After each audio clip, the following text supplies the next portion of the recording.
विद्यार्थी मित्रांनो, सहर्ष स्वागत आपल्या यूट्यूब चॅनल मास्टर वैभव हिरेमध्ये.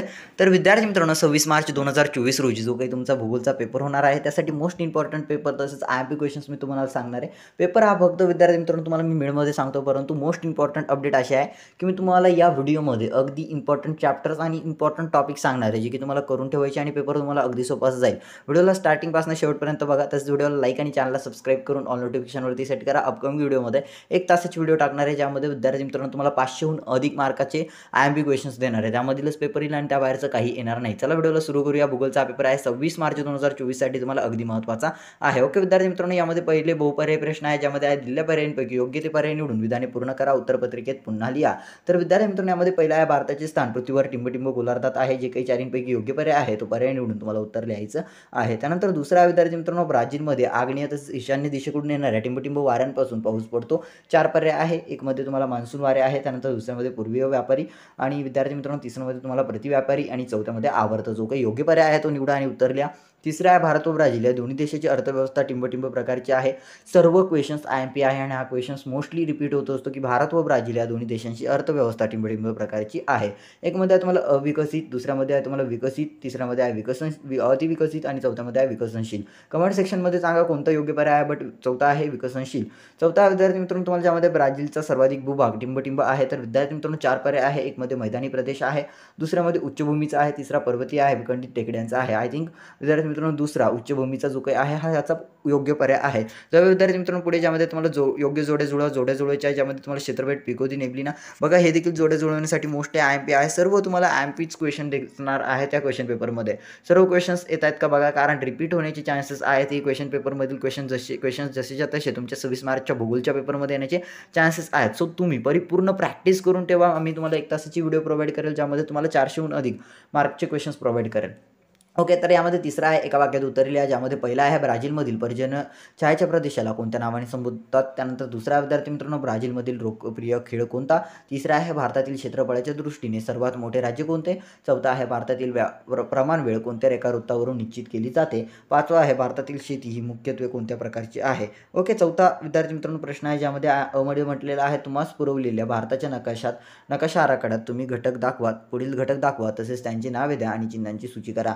बघा, तुम्हाला आता एक नकाशा आराखडा पुरवला जाईल, त्यामध्ये तुम्हाला ही जी काही नावे दिली आहेत किंवा हे जे काही प्रदेश आहेत ते दाखवायचे आहेत. ज्यामध्ये विद्यार्थी मित्रांनो सिक्कीम, त्यानंतर दुसरा आहे लक्षद्वीप बेटे, तिसरा विद्यार्थी मित्रांनो ज्यामध्ये तुम्हाला चेन्नई बंदर दाखवायचे, त्यानंतर चौथा आहे आसाममधील खनिज तेल क्षेत्र दिग्बोई, त्यानंतर पाचवा आहे दक्षिण भारतातील सर्वाधिक लोकसंख्या घनतेचे राज्य, त्यानंतर सहावा विद्यार्थी मित्रांनो कर्कवृत्त. हे सर्व विद्यार्थी मित्रांनो तुम्हाला दाखवायचं आहे. ओके, आणि तुम्हाला मार्क्स मिळून जातील.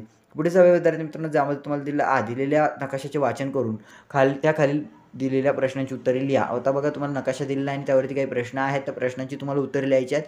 सर्व क्वेश्चन्स तुम्हाला इम्पॉर्टंट आहेत, त्यामुळे हे रिपीट होण्याचे चान्सेस आहे. म्हणून मी तुम्हाला सतत सांगतोय की तुम्ही परिपूर्ण प्रॅक्टिस करून ठेवा, सराव करून ठेवा आणि अपकमिंग व्हिडिओ 1 तासाची व्हिडिओ बघण्यासाठी व्हिडिओला लाईक आणि चॅनलला सबस्क्राईब करून ऑल नोटिफिकेशनवरती सेट करा. 1 शॉट ती व्हिडिओ असणार आहे.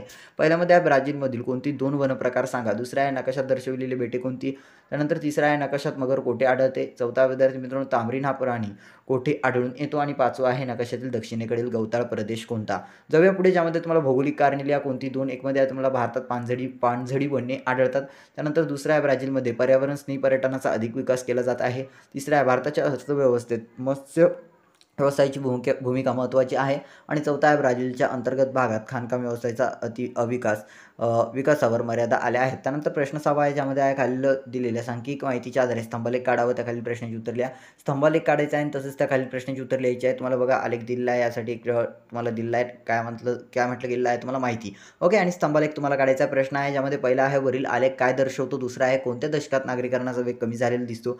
तिसरा 1980 ते 1990 या दशकात नागरी लोकसंख्येत किती टक्क्याने वाढ झाली आहे. ओके, जाऊया विद्यार्थी मित्रांनो पुढे. किंवा तुम्ही जर हे करू शकत नसता तर दिलेल्या आलेखाचे वाचन करा आणि त्याखालील प्रश्नांची विद्यार्थी मित्रांनो उत्तर लिहा. आयुर्मानवरती तुम्हाला आलेख दिला आहे आणि त्याखालील प्रश्नांची उत्तर लिहायची आहेत. त्यामध्ये प्रश्न आहे काय 2016 भारतातील आयुर्मान किती. त्यानंतर दुसरा आहे 1990 मध्ये ब्राझीलमधील सरासरी आयुर्मान भारतापेक्षा कितीने जास्त आहे. 1990 मधील भारतातील सरासरी आयुर्मान हे ब्राझीलपेक्षा कोणत्या वर्षी होते. त्यानंतर विद्यार्थी मित्रांनो पुढील प्रश्न आहे 2010 ते 2016 या कालावधीत सरासरी आयुर्मानातील वाढ कोणत्या देशात जास्त आहे. त्यानंतर पाचवा आहे कोणत्या देशात सरासरी आयुर्मान जास्त आहे. 6वा आहे 1990 मध्ये भारताचे आयुर्मान ब्राझीलपेक्षा किती वर्षांनी कमी होते. त्यानंतर विद्यार्थी मित्रांनो खालील प्रश्नांची सविस्तर उत्तरे लिहा, ज्यामध्ये कोणती 2 उत्तर लिहायची आहे. पहिल्यामध्ये आहे, तुम्ही क्षेत्रभेटीत सहभागी होणार असाल तर कशी तयारी कराल? वन क्षेत्रास भेट देण्यासाठी प्रश्नावली तयार करा.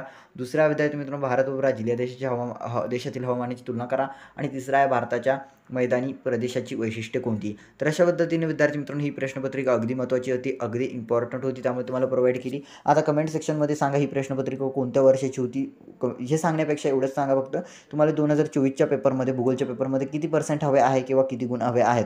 आणि जास्तीत जास्त गुण स्कोर करायचे असतील, जास्तीत जास्त मार्क्स मिळवायचे असतील तर व्हिडिओला लाईक आणि चॅनलला सबस्क्राईब करून ऑल नोटिफिकेशनवरती सेट करा. वन शॉट व्हिडिओ, 1 तासाची व्हिडिओ लवकरात लवकर टाकण्याचा प्रयत्न करू. तोपर्यंत या व्हिडिओला लाईक करा, चॅनलला सबस्क्राईब करा. सर्वांना 26 मार्च 2024 रोजी होणाऱ्या भूगोलच्या पेपरसाठी सर्वांना विद्यार्थी मित्रांनो ऑल द बेस्ट. भेटूया आपण पुढील व्हिडिओमध्ये. तोपर्यंत tata bye bye, take care.